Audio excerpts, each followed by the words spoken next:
ہمیں نیشنلٹی چاہیے، ہمیں پیسہ چاہیے، ہمیں ڈالرز چاہیے، ہم کسی کے جذبات کے ساتھ کھیل سکتے ہیں، ہم کسی کے ساتھ دھوکہ کر سکتے ہیں، ہم کسی کے ساتھ فراڈ کر سکتے ہیں کہ ہم کسی بھی لڑکی کو ادر کنٹریز کی جہاں کی ہمیں نیشنلٹی چاہیے ہوتی ہے، یا ہم اسے آن لائن پھنساتے ہیں، یا کسی کے ریفرنس کے ساتھ اس کے ساتھ دوستی کرتے ہیں، پھر اسے شادی کی آفر کرتے ہیں، پھر اس کے ساتھ شادی کا ڈرامہ رچا کے اور پھر اسے چھوڑ دیتے ہیں۔ اب یہ والا رویہ جو لوگ باہر رہتے ہیں، یہ ذرا مجھے بتائیں، آپ ذرا ادر کنٹریز میں جا کے ان لڑکیوں سے انٹرویوز لیں جن کے ساتھ دھوکہ اور فراڈ ہو چکا ہے، جن کے ساتھ جذباتوں کے ساتھ کھیلا جا چکا ہے۔ کیوں؟ پاکستان کو نیشنلٹی چاہیے، پاکستان کو ڈالر چاہیے، ان کو پیسہ چاہیے، ان کو پیسہ عزیز ہے، اپنا ملک عزیز ہی نہیں ہے۔ ہمارے ساتھ دنیا کے اندر لوگ کام کرنے کے لیے راضی نہیں ہے، ہمارے فراڈ، ہمارے سکیم، ہماری دو نمبریوں کی وجہ سے ہم اتنے بڑے دو نمبر ہیں جس کی کوئی، میں آن لائن فیلڈ میں ہوں نا، مجھے پتا ہے نا کہ کون کون سی دو نمبریاں ہوتی ہیں، کون کون سے فراڈ ہوتے ہیں۔ 500 روپے کے لیے، 300 روپے کے لیے فراڈ لوگ کر رہے ہیں۔ وہ یار چلیں چھوڑ دیں، آپ نے یہ کیا، کتنا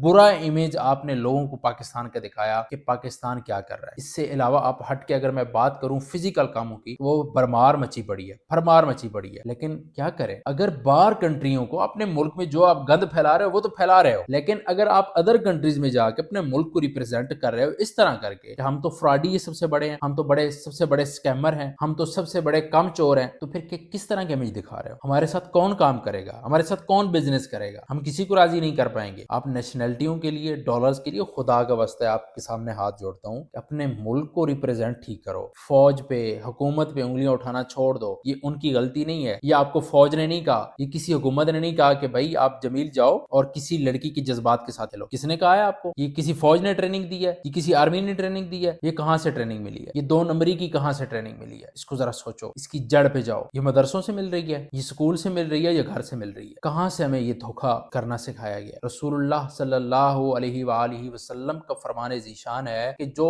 دھوکہ کرے وہ ہم میں سے نہیں، وہ تو ان کی امت میں سے نہیں ہے۔ جو انسان کسی انسان کے ساتھ دھوکہ کرتا ہے، فراڈ کرتا ہے، وہ رسول اللہ کی امت میں سے ہی نہیں ہے۔ تو آپ تو ایک پورا پلاننگ کے ساتھ دھوکہ کرتے ہو، آپ ایک کام کرتے ہو، آپ ایک عمل کرتے ہو جس عمل کی وجہ سے کسی انسان کو لگتا ہے کہ میرے ساتھ دھوکہ ہو گیا، یعنی کوئی عمل کر رہے ہو، آپ کو نہیں پتا تھا اور آپ سے ہو گیا، وہ دھوکہ نہیں کہلاتا۔ دھوکہ وہ کہلاتا ہے جو آپ ایک پلاننگ کے تھرو دھوکہ کرتے ہو، کسی کے ساتھ فراڈ کرتے ہو اور آپ اس کے ساتھ دھوکہ کر کے چلے جاتے ہو۔ اور سب سے بڑی بات کہ آپ انسانوں کے جذبات کے ساتھ کھیل رہے ہو۔ یہ آپ کو چھوٹی سی بات لگتی ہے کہ آپ کسی کی جذبات کے ساتھ کھیلو گے اور بس بات ختم، مجھے تو نیشنلٹی مل گئی نا، میں تو ڈالرز کما رہا ہوں نا، میری تو فیملی سیٹ ہو گئی ہے۔ لکھ لعنت تیری فیملی تے اور تم پہ، کچھ شرم اور کچھ حیا کر لو۔ پاکستان کا نام، پاکستان کا امیج ادر کنٹریز میں نہ بدنام کرو۔ ہمیں اس پاکستان کی ضرورت ہے، ہم نے اس پاکستان میں رہنا ہے۔ اگر یہ اچھا امیج آپ دکھاؤ گے پاکستان کا تو پاکستان کہاں چلا جائے گا؟ برا امیج دکھاؤ گے، ہمارا پروڈکٹ کوئی نہیں خریدے گا، ہمارے ساتھ بات کوئی نہیں کرے گا۔ اس پہ ایک لمبی گفتگو ہو سکتی ہے، لیکن یار کیا کرے، افسوس ہوتا ہے، دکھ ہوتا ہے، تکلیف ہوتی ہے جب اس طرح کے کام آپ لوگ کرتے ہیں اور اس کے بعد پاکستان کی آپ بیڑا،